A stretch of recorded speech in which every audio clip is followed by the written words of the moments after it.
Hi guys, so we are covering the scheme Ayushman Bharat Pradhan Mantri Jan Arogya Yojana in this video now. And as you can see, there is a logo here of the scheme. This is the logo of the scheme which is presented on the website of this, on the government's website. And as you can see, there is a picture here, access your e-card digitally, that is download DigiLocker.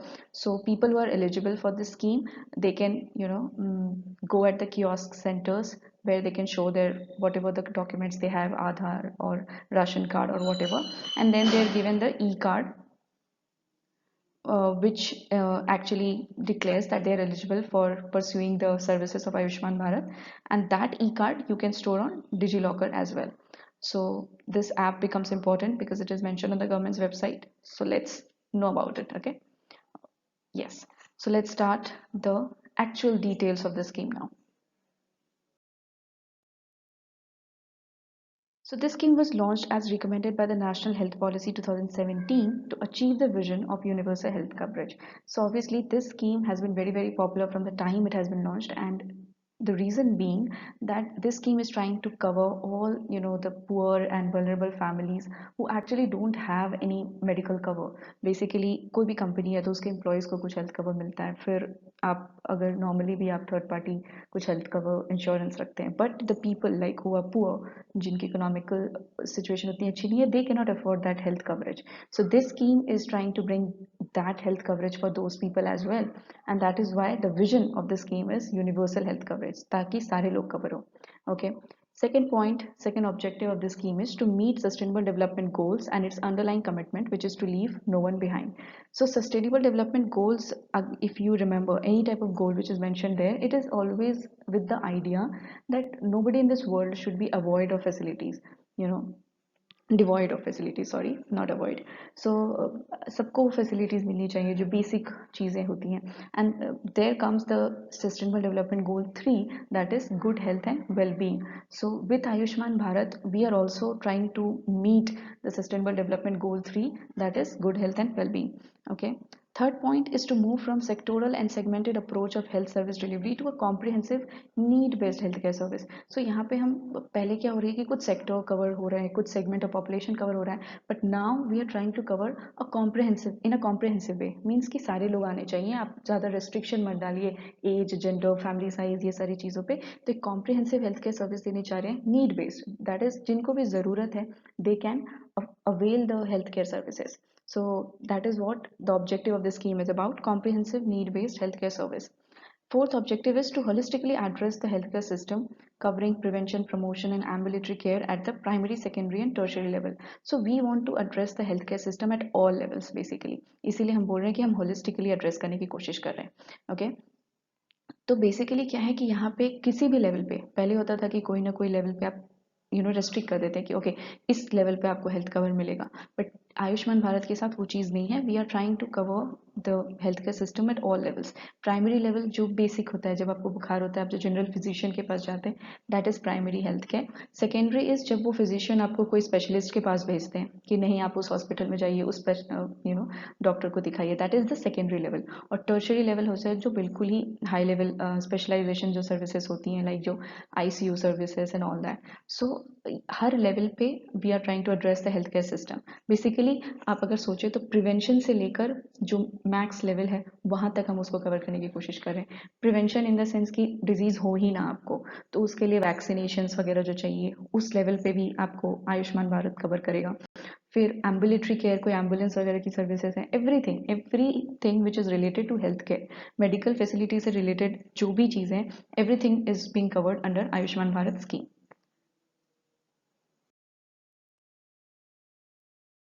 Next we will see that Ayushman Bharat scheme has actually two components. तो जब हमारा आपने देखा, जब हमने video start किया है तो वहाँ पे हमारा जो नाम है आयुष्मान भारत प्रधानमंत्री जन आरोग्य योजना. सो प्रधानमंत्री जन आरोग्य योजना नॉर्मली हम एक अलग स्कीम समझते हैं which is right, but that is a component under Ayushman Bharat. Okay. So Ayushman Bharat is obviously trying to adopt a continuum of care approach. तो हम हर लेवल पे क्योंकि कवर करने की कोशिश कर रहे हैं, so it is comprising of two inter related components. Okay. तो दो इंटर रिलेटेड कॉम्पोनेंट्स हैं कौन कौन? First is health and wellness centers and second is Pradhan Mantri Jan Arogya Yojana. So we will be seeing that what is actually covered under both these components now.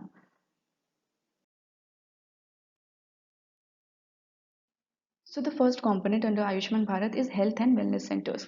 So in Feb 2018, the government of India announced the creation of 1,50,000 health and wellness centers by transforming the existing sub centers and primary health centers. तो जो भी primary health centers थे उनको सबको transform किया गया to create 1,50,000 health and wellness centers.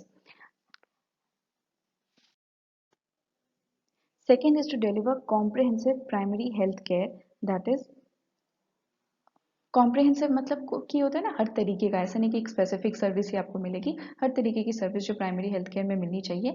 Bringing health care closer to the homes of people, expanding access, universality and equity close to the community. So देखिए primary health care का मतलब ही होता है कि जो first level of medical service आपको मिलती है, ओके, इमीडिएट सर्विस. आप छोटी से छोटी, अब सर्दी जुकाम बुखार जो भी आपको होता है, फर्स्ट लेवल ऑफ केयर जो आपको मिलता है वो होता है प्राइमरी हेल्थ केयर. तो उसका फंडा यही है कि वो ऑब्वियसली इतने करीब होना चाहिए कि इंसान इमीडिएटली एक्सेस कर पाए. लाइक हमारा जो गवर्नमेंट की जो एडमिनिस्ट्रेशन की एम होती है वो ये होती है कि मान लीजिए कोई भी विलेज है तो ऐसा नहीं होना चाहिए कि 20 किलोमीटर के बाद वो जाएं प्राइमरी हेल्थ केयर के लिए. Primary health care should be near the homes of people. तो वही एम्बिशन है यहाँ पे भी, that we need to bring health care closer to the homes of people, ताकि उनके पास अच्छे से एक्सेस हो. और यूनिवर्सैलिटी मतलब सारे लोगों के पास इन चीज़ों की एक्सेस हो, और इक्विटी कि ऐसा ना हो कि एक सेक्शन ऑफ पॉपुलेशन को मिल रहा है दूसरे को नहीं. It has to be equally आपको सबको मिलना चाहिए. Third point is to cover both maternal and child health services and non-communicable diseases, including free essential drugs and diagnostic services. तो यहाँ पे हम मैटरनल और बच्चे सबकी हेल्थ केयर सर्विसेज की बात करें. It is not only for adults, and ऐसा नहीं है कि जो मदर्स हैं उनकी सर्विसेज नहीं प्रोवाइड की जाएंगी. Everything will be covered. So बच्चों से लेकर मदर्स से लेकर जो एडल्ट्स हैं, everybody, and non communicable diseases as well. Okay, और यहाँ पे फ्री एसेंशियल ड्रग्स जो हैं, डायग्नोस्टिक सर्विसेज मतलब जो एक्सरे वगैरह जो भी होती है डायग्नोसिस में जो लगती है पता करने के लिए कि आपको क्या प्रॉब्लम है, वो सारी सर्विसेज आपको यहाँ पे मिलेंगे. Fifth is to, fourth point is to reduce the risk of developing chronic disease and morbidities. So basically देखिए कोई chronic disease होती है जो बहुत लंबे समय से आपके बॉडी में है, तो अगर आपको प्राइमरी हेल्थ केयर सही समय पे मिल जाएगी तो हो सकता है कि आप पहले ही क्योर हो जाएं. सो वही यहाँ पे एजेंडा है कि हम इतने अच्छे हेल्थ एंड वेलनेस सेंटर्स बना दें कि आपको प्राइमरी हेल्थ केयर सर्विस बहुत आसानी से नज़दीक में मिलता रहे, और आपके हम लोग प्रिवेंट कर पाएँ कि ज़्यादा लोगों में क्रोनिक डिजीजेज वगैरह हो ही ना, उस रिस्क को हम रिड्यूस कर पाएँ. That is the ambition. Okay, so let's proceed to now the second component. So the second component is प्रधानमंत्री जन आरोग्य योजना. This is a very like popular, इसकी बहुत promotion हुई थी kind of, मतलब बहुत ज़्यादा बातें हुई थी इसके ऊपर. So the government has claimed that this is the world's largest health insurance or assurance scheme fully financed by the government. तो इतनी बड़ी health insurance scheme जो fully financed है by the government कहीं नहीं है world में as per the government, and it was earlier known as the National Health Protection Scheme, लेकिन बाद में इसको प्रधानमंत्री जन आरोग्य योजना बना दिया गया. And it was launched on 23rd September 2018 in Ranchi, Jharkhand by the Honorable Prime Minister of India, Shri Narendra Modi. What is actually provided under this scheme? Rupees 5 lakhs will be provided per family per year for secondary and tertiary care hospitalization across public and private. तो ये चीज़ आपको थोड़ी गौर करनी है कि it is across public and private. Okay, ऐसा नहीं है कि सिर्फ पब्लिक हॉस्पिटल्स में, प्राइवेट हॉस्पिटल्स में भी आप उसको क्लेम कर सकते हैं. और क्योंकि हमने देखा कि प्राइमरी केयर जो है वो already health and wellness centres में कवर हो रही है, तो जो सेकेंड कॉम्पोनेंट है वो बाकी जो सेकेंडरी और टर्शरी केयर है उसको कवर करती है प्रधानमंत्री जन आरोग्य योजना. और इसके लिए सरकार ने क्या किया है कि हम आपको हर साल हर फैमिली को 5 लाख रुपए देंगे. तो बेसिकली ये फैमिली फ्लोटर बेसिस पे होता है. ठीक है, एक फैमिली को 5 लाख मिलेंगे, होता है ना, एक इंसान को नहीं. ओके, एक पूरी फैमिली को 5 लाख मिलेंगे, लेकिन फैमिली के साइज वाइज पे कोई लिमिट नहीं है. आपकी जितनी भी बड़ी फैमिली हो, जितनी भी छोटी फैमिली हो, आपको 5 lakhs मिलेंगे पर family per year for secondary and tertiary care hospitalisation. So basically जितनी भी स्पेशलाइज सर्विसेज होती हैं जो प्राइमरी के अलावा आपको चाहिए होती है, उसके लिए आपको ये मिलेगा, both at public and private hospitals. So who are we covering under this? Over 10.74 crore poor and vulnerable entitled families, approximately 50 crore beneficiaries are eligible, that form the bottom 40% of the Indian population. So that was what I was talking about when we started the video, that the middle class, or even the middle class is, I don't think, fully covered under health insurance schemes, but people are trying to cover them under some or the other health insurance schemes. लेकिन जो गरीब लोग हैं वो तो सोचते भी नहीं इन चीज़ों के बारे में, so उनको कवर करने की यहाँ पे कोशिश की गई है कि जो बॉटम 40% है हमारे पॉपुलेशन की उनको कवर की जाए, और इसीलिए जो 10.74 crore poor and vulnerable families की हम बात कर रहे होते हैं, तो बेसिकली अगर हम देखें और हम ऐसा कैलकुलेट करें तो अप्रॉक्सीमेटली 50 करोड़ लोग आ जाएंगे जो इस स्कीम के लिए एलिजिबल हैं. And the households included are based on the deprivation in rural areas and occupational in urban areas criteria of socio-economic caste census 2011. तो इस सेंसस के आधार पर रूरल एरियाज में हम देखेंगे कि उनकी डेप्रीवेशन क्राइटेरिया पे हम इंक्लूड करेंगे, और अर्बन एरियाज में हम ऑक्यूपेशनल लेवल पे क्राइटेरिया के अंदर हम लेंगे और देखेंगे कि कौन कौन से हाउस होल्ड्स एलिजिबल हैं. And this scheme actually subsumed the then existing Rashtriya Swasthya बीमा योजना. अभी स्वास्थ्य बीमा योजना का एक कैच था कि इसके अंदर फैमिली कैप था कि 5 मेंबर्स तक ही हम कवर करेंगे, उससे ज़्यादा हम कवर नहीं करेंगे. लेकिन इस चीज़ के इस चीज़ को हटाया गया आयुष्मान भारत में कि नहीं, अब हम ऐसा नहीं करेंगे. जो आयुष्मान भारत के प्रधानमंत्री जन आरोग्य योजना में यहाँ पे है कि आपकी फैमिली को हम 5 लाख देंगे. अब उसमें आप 5 लोग यूज़ कर रहे हो, 10 लोग यूज़ करो, वो हमें फ़र्क नहीं पड़ता. And that is I think good, क्योंकि इट शुड नॉट बी कि 5 ही लोगों तक हम दे रहे हैं. इट शुड बी कि अगर ठीक है हम 5 लाख दे रहे हैं, अगर घर में एक ही इंसान बीमार पड़ा उसी में 5 लाख खर्च हो गए तो सही है. नहीं तो अगर 10 लोग मिलके भी उस 5 लाख को खर्च कर रहे हैं तो व्हाट इज द गवर्नमेंट को उस चीज से फर्क नहीं पड़ना चाहिए. That is why that criteria is removed. Okay, and this Rashtriya Swasthya बीमा योजना वाज एक्चुअली लॉन्च्ड इन 2008. तो इस जो स्कीम है इसको सब्ज्यूम कर लिया गया है प्रधानमंत्री जन आरोग्य योजना के अंदर. So as we discussed कि there are two criteria कि हम रूरल और अर्बन के हिसाब से बेनिफिशियरीज देख रहे हैं कि कौन कौन से हाउस होल्ड्स एलिजिबल होंगे प्रधानमंत्री जन आरोग्य योजना के लिए. So in that we saw that कि रूरल एरियाज में we are seeing the deprivation criteria and in urban we are seeing the occupational criteria. Okay, so यहाँ पे आप देखिए कि जो रूरल बेनिफिशियरीज हैं वो कैसे डिटरमिन होंगे. So any beneficiary should belong to at least one of the following 6 deprivation criteria which has been mentioned: D1 to D5 and D7.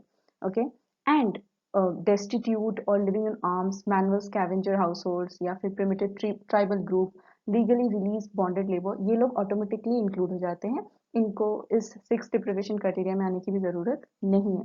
living in alms मतलब जो भीख वगैरह मांग के रहते हैं या फिर बहुत ही डिजर्टेड हैं, घर वर नहीं है जिनके, फिर मैनुअल स्कैवेंजिंग जो लोग करते थे, ट्राइबल्स के हैं कोई, या फिर बॉन्डेड लेबर से जो रिलीज हुए हैं, वो सारे लोग ऑटोमेटिकली इंक्लूड हो जाते हैं. ओके, एंड अगर हम D1 टू D7 देखें तो D1 is only one room with कच्चा वॉल्स एंड कच्चा रूफ. तो अगर किसी के पास बस एक रूम का घर है जिसमें कच्चा वॉल्स और कच्चा रूफ है, that family is eligible. Second is no adult member between ages 16 to 59. अगर कोई भी एडल्ट मेंबर नहीं है between ages 16 to 59, that family is also eligible. Third is households with no adult male member between ages 16 to 59. कोई अगर adult male member नहीं है 16 to 59 के बीच में, that house is also eligible. Fourth is disabled member and no able-bodied adult member.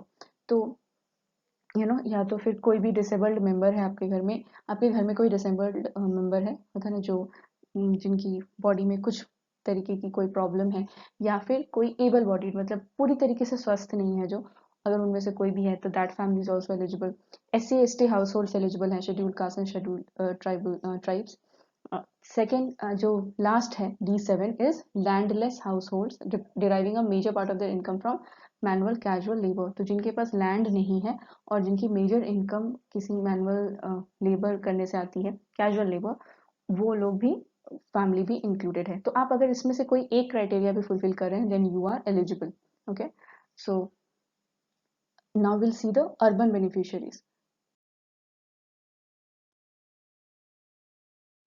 So as we already know कि urban beneficiaries में हम occupational category के हिसाब से डिटरमिन करेंगे कि that which household will be eligible. So first is rag picker. See there are 11 occupational categories. अगर इसमें से कोई भी में आप बिलोंग करते हैं then you are eligible. Okay, so first is rag picker, second is beggar, third is domestic worker जो घर में काम करते हैं, फोर्थ इज स्ट्रीट वेंडर या कॉबलर या हॉकर या कोई भी सर्विस प्रोवाइडर जो स्ट्रीट्स पे काम करते हैं. Okay, fifth is construction worker, plumber, mason, labor, painter, welder, security guard, coolie and other head load worker. तो कोई भी लोग जो इस क्राइटेरिया में आते हैं वो भी एलिजिबल है, उनकी फैमिली भी. Sixth is sweeper, sanitation worker या माली, ये लोग भी एलिजिबल हैं। 7th is home based worker या आर्टिशन, हैंडीक्राफ्ट्स वर्कर, टेलर, ये लोग भी एलिजिबल हैं। 8th is transport worker, driver, conductor, helper to drivers and conductors, जो हेल्प करते हैं ड्राइवर्स कंडक्टर्स को, वो भी, कार्ट पुलर, रिक्शा पुलर, ये सारे लोग एलिजिबल हैं। 9th is shop worker, assistant, peon in small establishment, छोटे जगह पे कोई पियून है तो, helper, delivery assistant, attendant, waiter. Then 10th is electrician, mechanic, assembler, repair worker, जो लोग ये काम करते हैं उनकी फैमिली भी एलिजिबल है। एंड 11th इज वॉशरमैन या चौकीदार, तो धोबी या फिर जो चौकीदारी का काम करते हैं, their families are also eligible. So these are the 11 occupational categories who are the urban beneficiaries under Pradhan Mantri Jan Arogya Yojana, which is a component of Ayushman Bharat scheme.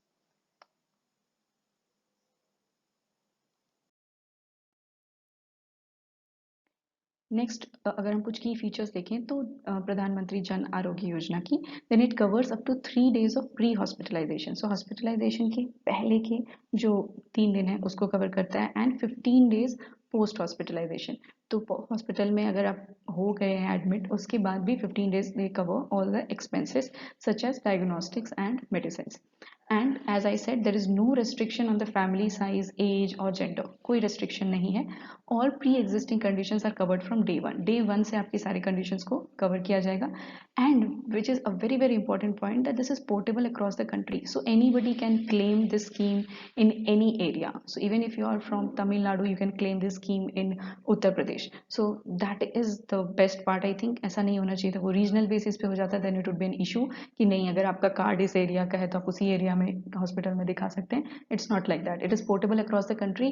Any beneficiary can visit any empaneled public or private hospital in India to avail cashless treatment. तो cashless treatment क्या है कि आप वहाँ पे भर्ती हो जाइए, आपसे पैसे नहीं लिए जाएंगे, आप कार्ड दिखाएंगे और बाद में गवर्नमेंट पैसे दे देगी जो भी आपका वहाँ पे एक्सपेंस होगा।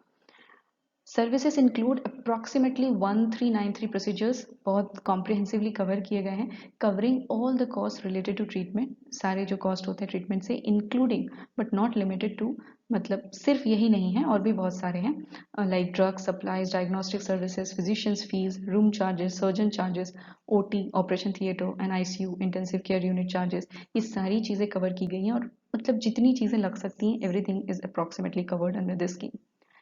Also you should notice that normally हम सोचते हैं कि जो पब्लिक हॉस्पिटल्स हैं उनको रीएम्बर्समेंट सही से नहीं मिलेगी क्योंकि वो तो सरकारी ही है, बट ऐसा नहीं है। Public hospitals are reimbursed for the health care services at par with the private hospitals. तो जितने प्राइवेट हॉस्पिटल्स को रीएम्बर्समेंट मिलेगी गवर्नमेंट के द्वारा, उतने ही पब्लिक हॉस्पिटल्स को भी मिलेगी, because hospitals also need money to function. तो वो गवर्नमेंट हो या प्राइवेट हो, they need money to function, तो इसीलिए उनको भी प्रॉपर रीएम्बर्समेंट मिलेगी, जितना प्राइवेट को मिलेगा उतना ही। Okay. Next we'll see what are the benefits covered under प्रधानमंत्री जन आरोग्य योजना। हमने ऑलरेडी देख लिया, एक बार थोड़ा फिर से थोड़ा देख लेते हैं। इस medical examination, of course, treatment and consultation, तो सारी चीज़ें जो भी एग्जामिनेशन है, ट्रीटमेंट है, कंसल्टेशन है, सारी चीज़ें कवर होती हैं। प्री हॉस्पिटलाइजेशन, हॉस्पिटलाइजेशन के पहले भी अगर आपको अपने डॉक्टर को दिखाया है, उसके अंदर जो आपके खर्चे हुए हैं वो भी कवर होता है। Then medicine and medical consumables, okay, तो मेडिसिन या फिर जो भी कंज्यूमेबल, कुछ भी जो दवाई वगैरह खाने देते हैं doctor, everything is covered. Non intensive and intensive care services, तो ये सारी, ये आईटीयूज, आईसीयूज, ये सारी कवर होंगी। डायग्नोस्टिक एंड लेबोरेटरी इन्वेस्टिगेशंस, मतलब जो भी एक्सरे या फिर कोई भी चीज़ जो आपको करवाने बोलते हैं पहले से, वो सारी चीज़ें इसके अंदर कवर होंगी। Then medical implantation services where necessary, अगर किसी तरीके का ट्रांसप्लांटेशन या उस तरीके की चीज़ें हैं वो भी कवर होंगी, क्योंकि देखिए सेकेंडरी एंड टर्शरी है तो हाईएस्ट लेवल तक कवर हो रहा है, there is nothing beyond that in India. So accommodation benefits, आपको रूम्स चार्जेस भी दे रहे हैं, हमने पढ़ा ही नेक्स्ट लास्ट स्लाइड में। फूड सर्विसेज, खाने की सर्विसेज भी देंगे। कॉम्प्लिकेशंस अराइजिंग ड्यूरिंग ट्रीटमेंट, कोई भी कॉम्प्लिकेशन होती है अगर आपके ट्रीटमेंट के दौरान, that is also covered under this scheme. And post hospitalisation follow up care up to 15 days, तो हॉस्पिटल से निकल गए उसके बाद भी जो फॉलो अप केयर है अप टू 15 दिन आपको उसका मिलेगा। Okay, so everything from, you can see, from pre hospitalization to post hospitalization, everything is covered। तो बहुत ही कॉम्प्रिहेंसिवली इस स्कीम को बनाया गया है कि हर लेवल पे लोगों को हेल्थ केयर सर्विसेज प्रोवाइड की जाए। So this is where we end the video, and I hope you found the video useful और आपको इस स्कीम के बारे में अच्छे से पता चल गया हो, because this scheme is very very important, very very popular. आपने सुना भी होगा I think. So this is it, and I hope you all are healthy and happy. So thank you so much for watching the video, and I'll see you in the next video. Bye bye.